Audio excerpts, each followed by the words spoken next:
Bismillahirrahmanirrahim. Assalamualaikum warahmatullahi wabarakatuh. Asyhadu an la ilaha illallah wa asyhadu anna Muhammadan abduhu wa rasuluh.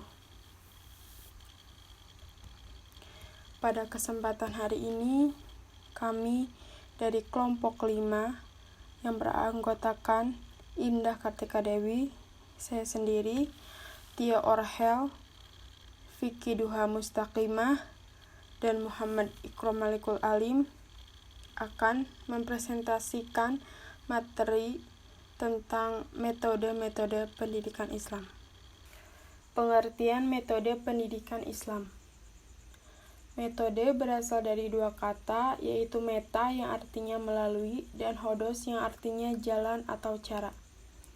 Jadi, metode artinya suatu jalan yang dilalui untuk mencapai tujuan. Sementara itu, pendidikan merupakan usaha membimbing dan membina serta bertanggung jawab untuk mengembangkan intelektual pribadi anak didik ke arah kedewasaan dan dapat menerapkannya di kehidupan sehari-hari. Maka pendidikan Islam adalah sebuah proses dalam membentuk manusia-manusia muslim yang mampu mengembangkan potensi yang dimilikinya untuk mewujudkan tugas dan fungsinya sebagai seorang muslim, baik kepada sesama manusia dan sesama makhluk hidup lainnya. Pendidikan yang dimaksud selalu berdasarkan kepada ajaran Al-Quran dan As-Sunnah. Oleh karena itu, yang dimaksud dengan metode pendidikan Islam adalah cara yang dapat ditempuh dan memudahkan pencapaian tujuan pendidikan Islam. Macam-macam metode pendidikan Islam. Yang pertama yaitu metode ceramah. Metode ceramah ialah cara menyampaikan materi pembelajaran dengan cara penuturan lisan pada peserta didik atau khalayak ramai. Sejak zaman Rasulullah, metode ceramah menjadi metode yang pertama kali beliau lakukan dengan menyampaikan wahyu Allah pada pengikutnya. Salah satu hadis Nabi yang menggambarkan bahwa Rasulullah menggunakan metode ceramah adalah hadis tentang menyelamatkan diri dari neraka. Berikut hadisnya.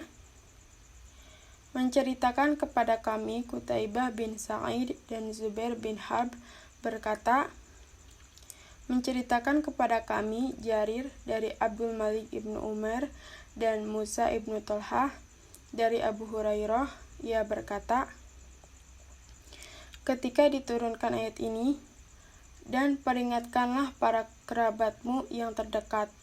Quran Surah Al-Su'ara.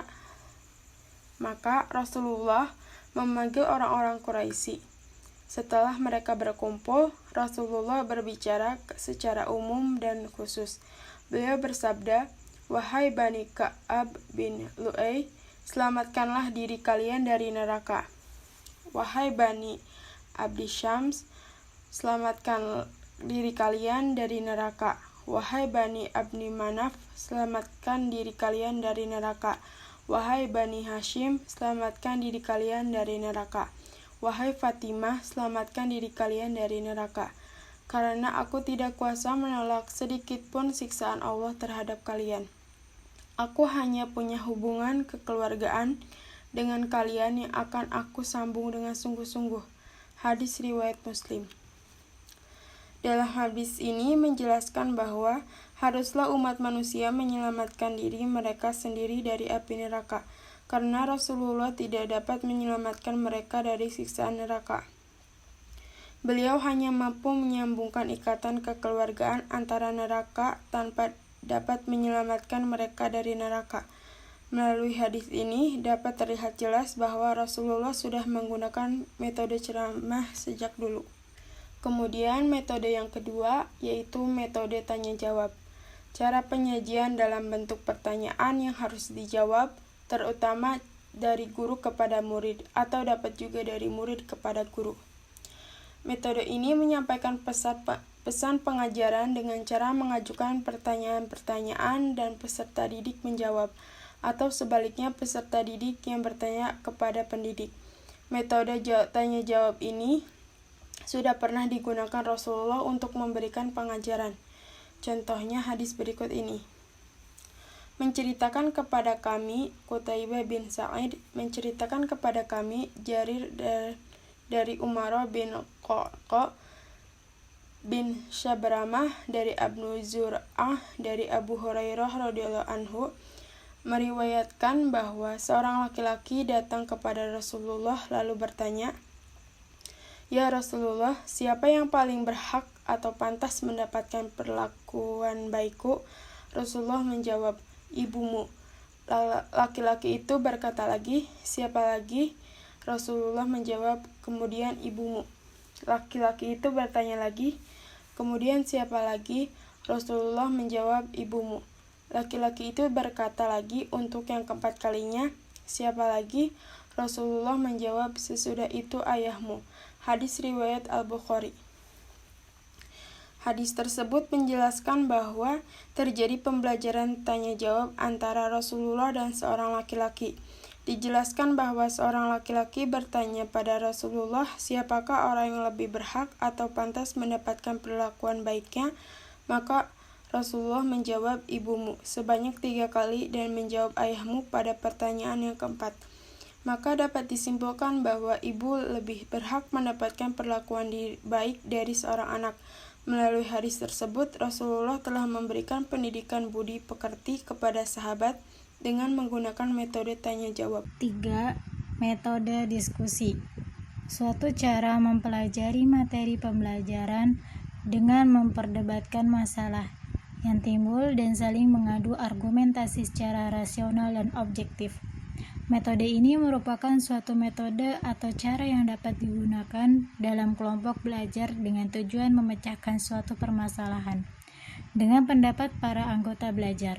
Selain itu, diskusi juga dapat merangsang peserta didik untuk aktif dalam memecahkan suatu permasalahan. Pada zaman sekarang, metode diskusi banyak digunakan karena dapat merangsang siswa lebih aktif dalam berpikir dan berpendapat. Padahal metode ini sudah lama digunakan Rasulullah.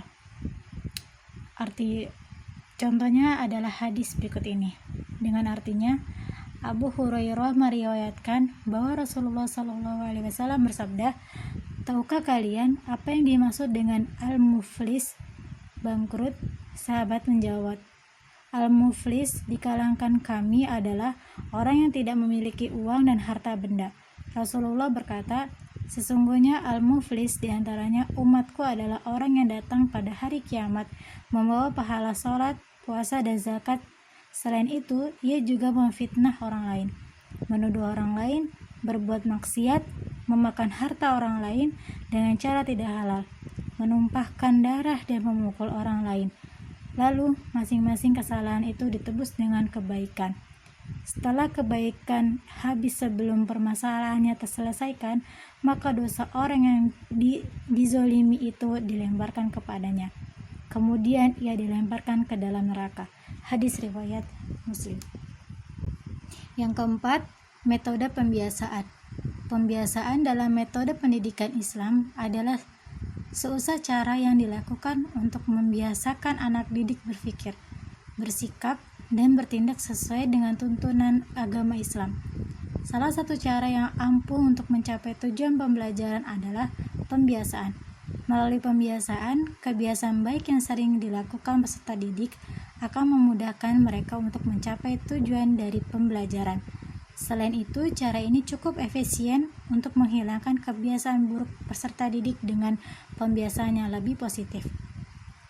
Artinya, ada sebuah dalil dengan artinya, telah diceritakan kepada kami Sawar bin Daud dari Amr bin Syu'aib dari ayahnya dari kakeknya. Rasulullah SAW bersabda, "Suruhlah anakmu mendirikan sholat ketika berumur 7 tahun dan pukullah mereka karena meninggalkannya ketika ia berumur 10 tahun. Pada saat itu, pisahkanlah tempat tidur mereka." Hadis riwayat Ahmad. 5. Metode demonstrasi. Metode mengajar dengan menggunakan peragaan untuk memperjelas suatu pengertian atau untuk memperlihatkan bagaimana proses yang harus dilalui peserta didik. Dalam mendidik para sahabat Rasulullah, salah satunya dengan keteladanan sebagai contohnya adalah bacaan salat. kedisiplinan waktu dalam sholat, dan masih banyak lagi. Rasulullah Shallallahu Alaihi Wasallam bersabda yang artinya, telah menceritakan kepada kami Musaddad, telah menceritakan kami Abu Awana dari Musa bin Abu Aisyah dari Amr bin Shu'aib dan ayahnya dari kakeknya bahwasannya ada seorang laki-laki datang kepada Rasulullah Shallallahu Alaihi Wasallam seraya berkata, "Ya Rasulullah, bagaimana cara bersuci?" Maka beliau memerintahkan untuk didatangkan air di dalam bejana. Lalu beliau membasuh telapak tangannya 3 kali, kemudian membasuh wajahnya 3 kali, kemudian membasuh lengannya 3 kali, kemudian mengusap kepalanya, lalu memasukkan kedua telunjuk pada kedua telinganya, dan mengusap bagian luar kedua telinga dengan kedua ibu jari bagian dalam kedua telinga kedua jari telunjuknya. Kemudian membasuh kedua kakinya 3 kali. Kemudian beliau bersabda, beginilah cara berwudu barang. Nah, ya, saya lanjutkan. Saya di sini akan menjelaskan mengenai kelebihan dan kekurangan metode-metode pendidikan Islam. Yang pertama, saya akan menjelaskan mengenai kelebihan metode-metode pendidikan Islam. Yang pertama, ada metode ceramah. Metode ceramah ini kelebihannya yakni suasana kelas lebih tenang karena peserta didik hanya mendengarkan penjelasan dari pendidik. Yang kedua, melatih pendengaran dan daya tangkap peserta didik sehingga dapat menyimpulkan pembelajaran yang diterima. Kemudian yang kedua yaitu metode tanya jawab. Metode tanya jawab ini melatih keberanian peserta didik dalam berpendapat. Kemudian situasi kelas akan lebih hidup karena peserta didik dapat melontarkan pertanyaan maupun menjawab pertanyaan. Yang ketiga, metode diskusi. Suasana kelas lebih bergairah karena perhatian dan pemikiran peserta didik tercurahkan pada permasalahan yang diangkat. Ada forum diskusi. Terjadinya hubungan sosial antar peserta didik sehingga dapat menimbulkan rasa percaya diri. Yang keempat, metode demonstrasi. Metode ini memberikan pengalaman praktis, menguatkan ingatan dan keterampilan peserta didik, dapat memusatkan perhatian peserta didik pada apa yang didemonstrasikan. Yang kelima, yakni metode pembiasaan dapat menghemat tenaga dan waktu dengan baik, tercatat sebagai metode yang paling berhasil dalam membentuk kepribadian peserta didik. Kemudian ada kekurangannya. Kekurangan metode ceramah. Metode ceramah ini memiliki kekurangan pendidik lebih aktif sehingga peserta didik menjadi pasif. Kemudian ada kekurangan pembentuk keterampilan peserta didik dalam kegiatan pembelajaran. Yang kedua, kekurangan dari metode tanya jawab menyita waktu lebih lama dan kurang terkontrol jika terlalu banyak pertanyaan yang dilontarkan. Kemudian pembelajaran kurang terkoordinir ya, jika banyak pertanyaan yang belum dapat dijawab dengan tepat. Yang ketiga, kekurangan metode diskusi, adanya sebagian sisa yang kurang berpartisipasi, memerlukan waktu yang cukup panjang yang terkadang tidak sesuai dengan yang direncanakan. Yang terakhir yakni kekurangan dari metode demonstrasi, harus menggunakan peralatan lengkap agar efektif, kemudian persiapan dan pelaksanaan memakan waktu yang banyak. Terima kasih kepada teman-teman yang telah menyimak presentasi dari kelompok 5. Semoga dapat bermanfaat. Wabillahi taufiq wal hidayah. Wassalamualaikum warahmatullahi wabarakatuh.